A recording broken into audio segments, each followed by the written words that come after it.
7:35 de la mañana, estamos en la rotativa del aire con Noemí Mamani y Carlos Villarreal y ahora vamos a conversar. Le damos los buenos días al doctor César Delgado Guembes, abogado constitucionalista, además experto en temas parlamentarios. ¿Cómo está, doctor Delgado? Tenga usted muy buenos días.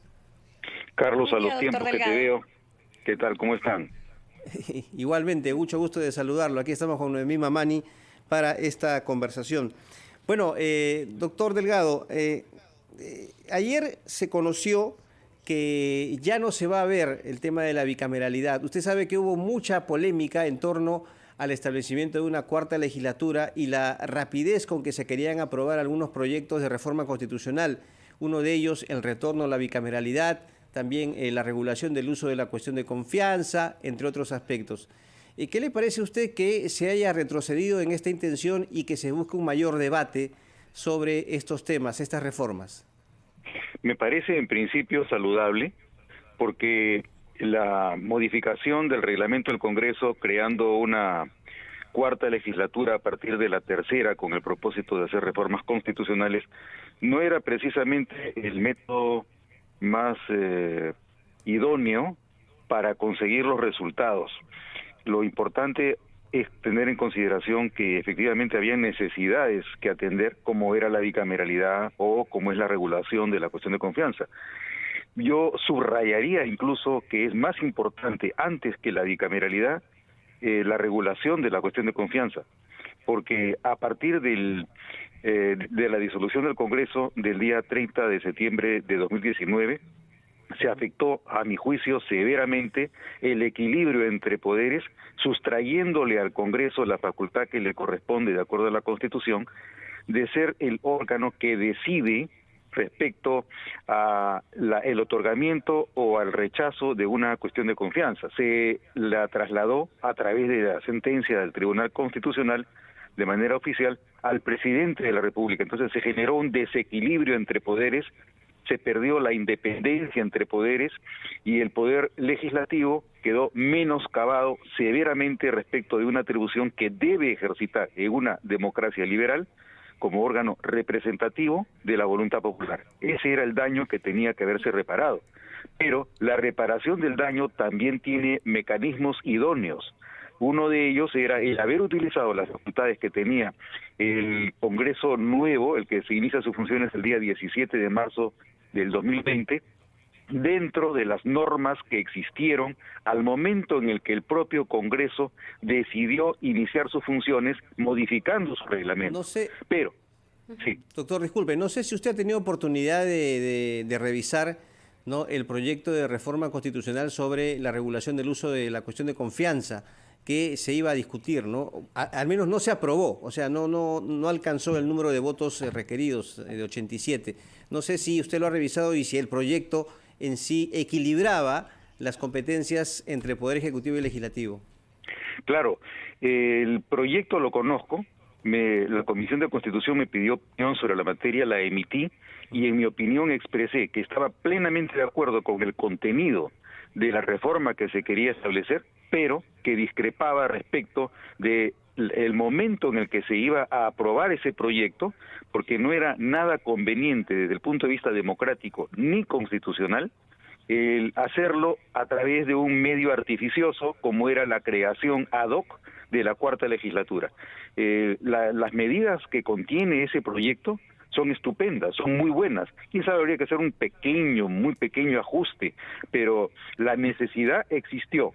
Las medidas adoptadas eran idóneas, eran proporcionales, eran justas, pero el problema es que tú no puedes aprobar una reforma constitucional modificando el proceso según el cual tú vas a aprobarla.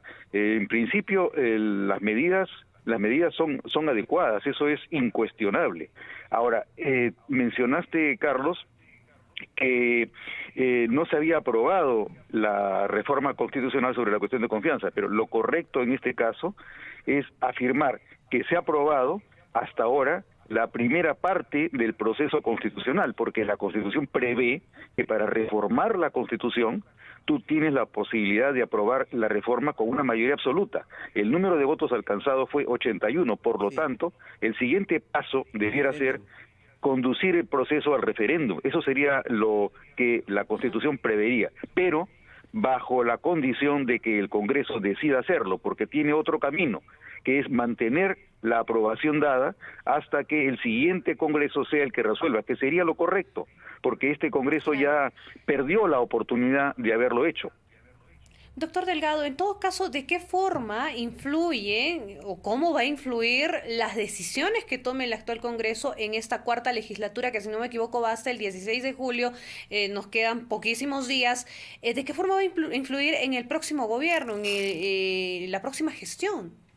Mira, lo más importante, Noemí, es determinar si es que esta acción de inconstitucionalidad que ha presentado el Colegio de Abogados de Ayacucho prospera y por lo tanto el Tribunal Constitucional declara constitucional o inconstitucional la modificación del reglamento.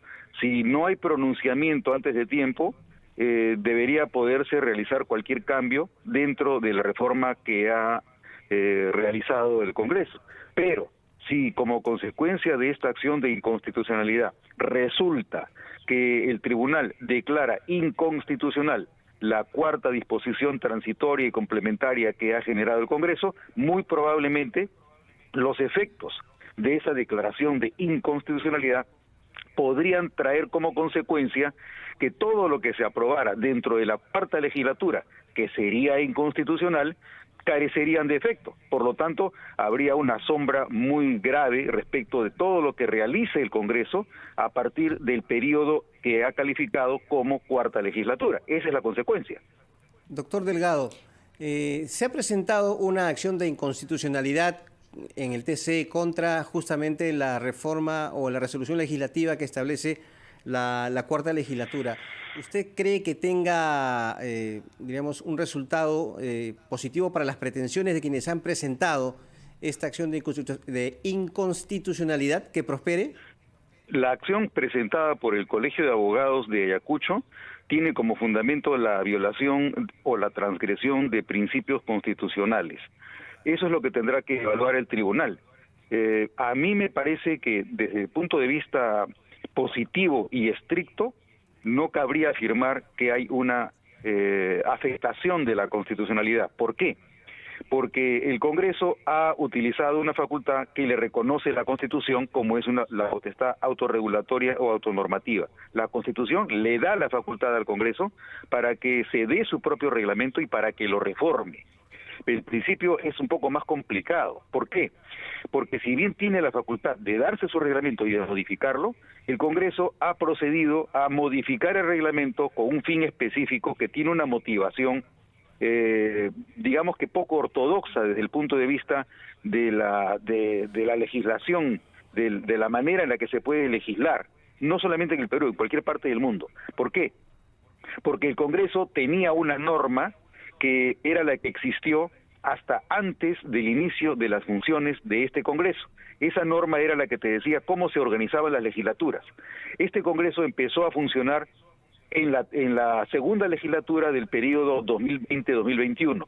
Se modificó su propio reglamento y lo modificó precisamente para adecuarse a la urgencia que se tenía de que revise todos los actos del Poder Ejecutivo transcurridos entre el 30 de septiembre de 2019 hasta el inicio de las funciones del nuevo Congreso, así como determinadas funciones adicionales que han ido, digamos que fortaleciéndose o agudizándose a partir de la pandemia y a partir de necesidades sociales que han ido surgiendo, la crisis sanitaria, la crisis económica, la crisis educativa, etcétera, etcétera. Pero claro, la pregunta Doctor es... Delgado, sí. La pregunta Doctor es, ¿justifica? Sí. Bueno, ¿qué hago? Sí, doctor. Solamente quería pedirle saber cuánto tiempo demoraría, no sé, saber si es que esta cuarta legislatura procede o no procede, si es constitucional, inconstitucional. ¿En cuánto tiempo podríamos tener esa respuesta?